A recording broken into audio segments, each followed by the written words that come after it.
మనం తిన్న ఫుడ్ అండి నోట్ లోపలికి ఏదైతే వెళ్తుందో లోపలికి బయటికి అదే వస్తుంది 18 గంటలు 20 గంటల తర్వాత.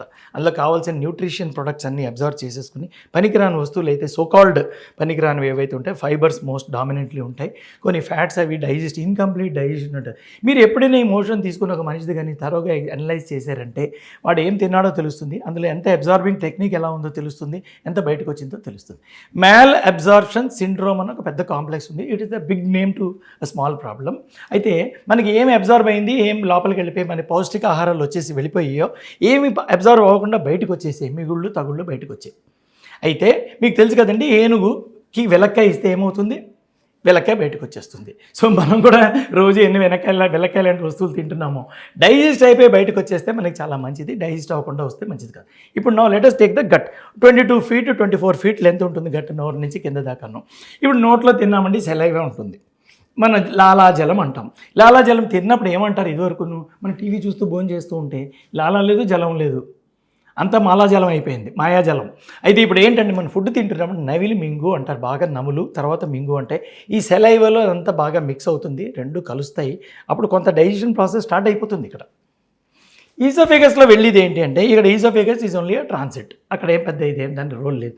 స్టమక్లోకి వెళ్ళేసరికి there is full of acid. Acid pH ఏంటంటే 2.5 to 4 ఉంటుందండి.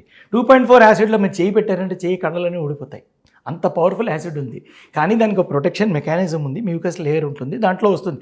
ఈ ఫుడ్ తినే దాంట్లో బ్యాక్టీరియా ఏమేమి ఉన్నాయో వీళ్ళ పనికిరాని వస్తువులు ఉన్నాయో అవన్నీ చంపేస్తుంది. ఇక్కడ నుంచి ఏంటంటే మనం తిన్నదాన్ని యాసిడ్లో వెళ్ళి చంపేస్తుంది, చచ్చిపోతుంది అంతా. ఇప్పుడు ఈ ఫుడ్ కూడా ఏంటంటే యాసిడ్ pH మీడియం తయారు చేసి కింద డైజెషన్ ప్రాసెస్ ఎలా వెళ్ళాలో దాని ప్రకారంగా దీన్ని రెడీ చేసి పంపిస్తుంది.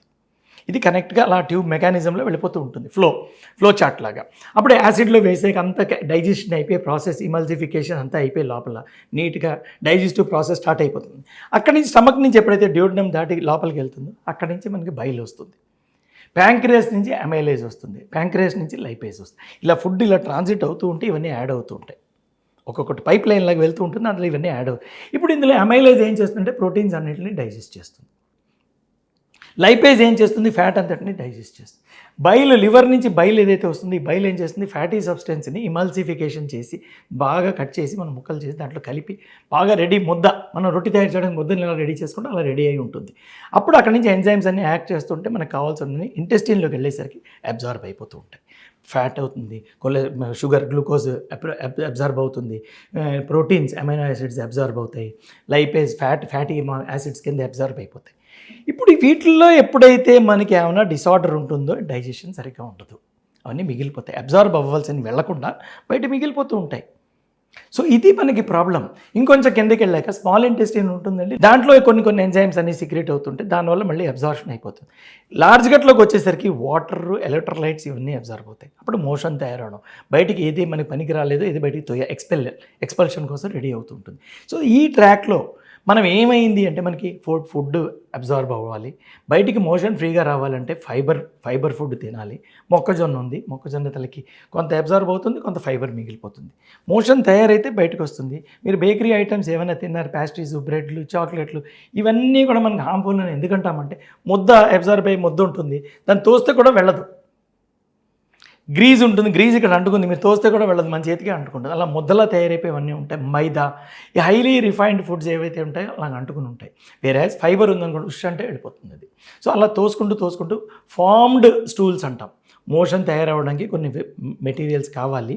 అందులో ఏంటంటే కొన్నిసార్లు మీరు చూడండి, జామకాయ తిన్నారంటే గింజలు దొడ్లో వచ్చి ఉంటుంది, బెండకాయ గింజలు చాలాసార్లు చూసుంటారు. అంటే ఇవన్నీ మీకు అక్కడ డైజెషన్ ప్రాసెస్లో అయినా కూడా they form the bulk of the motion.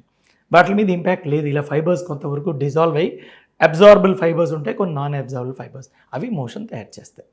So this is the mechanism. ఇందులో మనకి అబ్జార్బ్ అయిపోయి అన్నీ కరెక్ట్గా వెళ్తే బాడీ మన హెల్తీగా న్యూట్రిషియస్గా, విటమిన్ డెఫిషియన్సీ ఉండదు, ప్రోటీన్ డెఫిషియన్సీ ఉండదు, ఫ్యాట్ కావాల్సిన చోట ఉంటుంది, అక్కడ లేని చోట ఉండకూడదు, రాంగ్ ప్లేసెస్లో ఫ్యాట్ ఉండకూడదు. మనకి నెక్ దగ్గర ఇంత నెక్ వేసుకుని ఉంటాం, ఇంత పెద్ద చిన్ ఉంటుంది, డబల్ చిన్, ఇవన్నీ fat disorder of the absorption in the fat.